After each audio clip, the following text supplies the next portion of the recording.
Hey guys, welcome back to the Connoisseur Reviews. I finally got a chance to watch one of my most anticipated movies of the year, Frozen 2.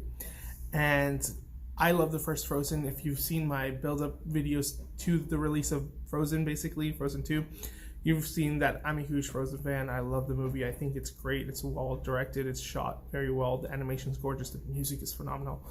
And it's just became this iconic film, that we're still talking about, even before the sequel was announced. We were still talking about it. And Frozen 2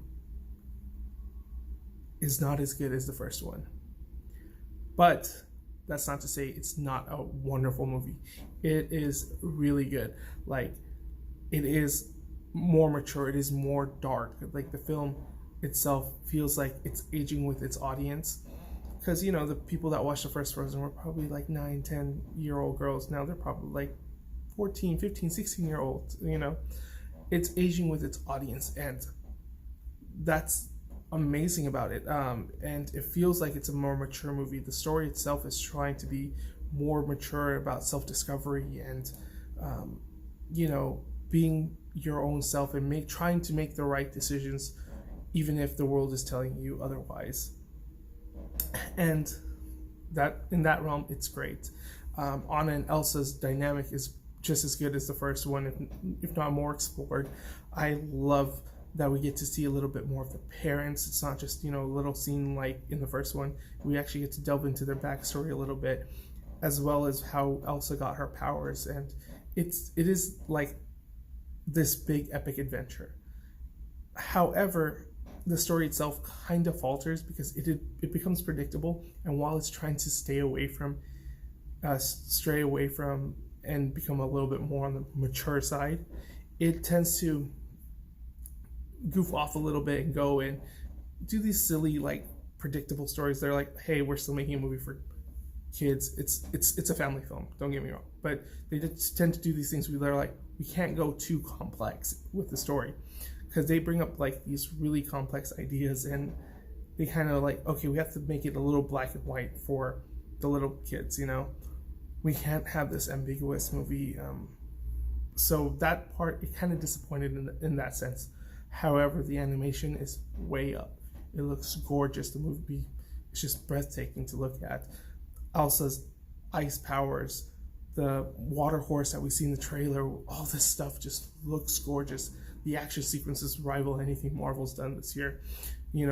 It's in that level of greatness. It's a movie that's just gorgeous to look at.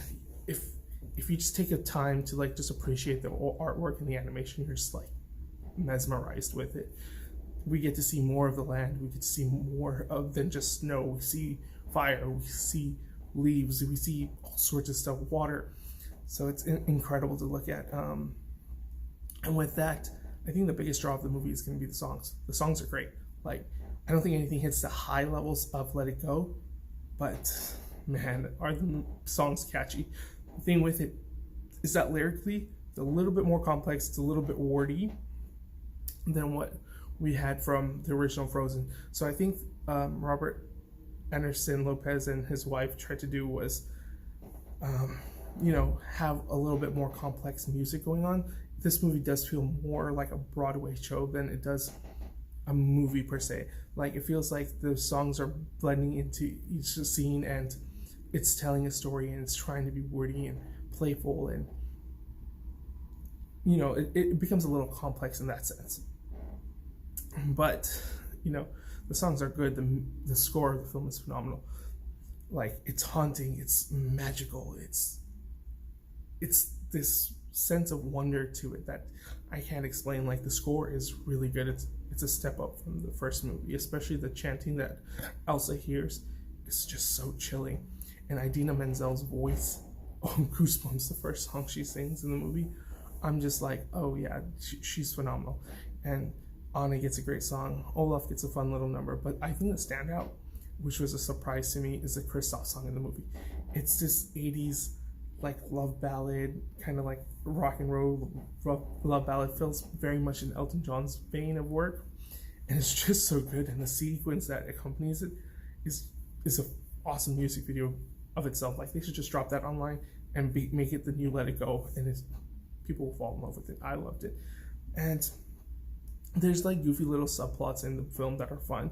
The humor is really good, but like I said, it's trying to be more complex and dark, and trying to be more mature, lack of a better word, but it does still tend to dive into its goofiness, and it always like remembers, hey, we're still trying to appease the little kiddos.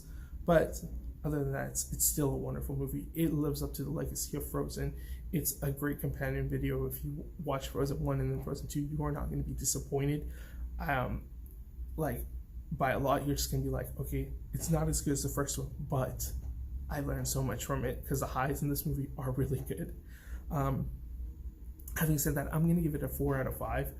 Like I said, it's a wonderful little movie. It lives up to the Frozen legacy, and it's going to make a buttload of money, and the song merchandising is just going to go off the roof. If you've seen Frozen 2, let me know what you think in the comments below. Are you excited? If you haven't seen it, are you just going to go watch it? Because I recommend it. I say you should go watch it. It's still wonderful. There's a lot of moments where your skin's just going to be like all goosebumped up, and you're just going to go, oh my god, this is awesome. But yeah, like I said, it could have been a little bit better. Like if they just tweaked the story a little bit, because there's a twist, and it's kind of like, that's kind of predictable and kind of forced upon. It's kind of cliche, but whatever. Go watch the movie, and as always, follow me on my various social media sites at AwesomeOnMcGee or at TheConnoisseur Reviews on my Tumblr. Alright guys, Gucci.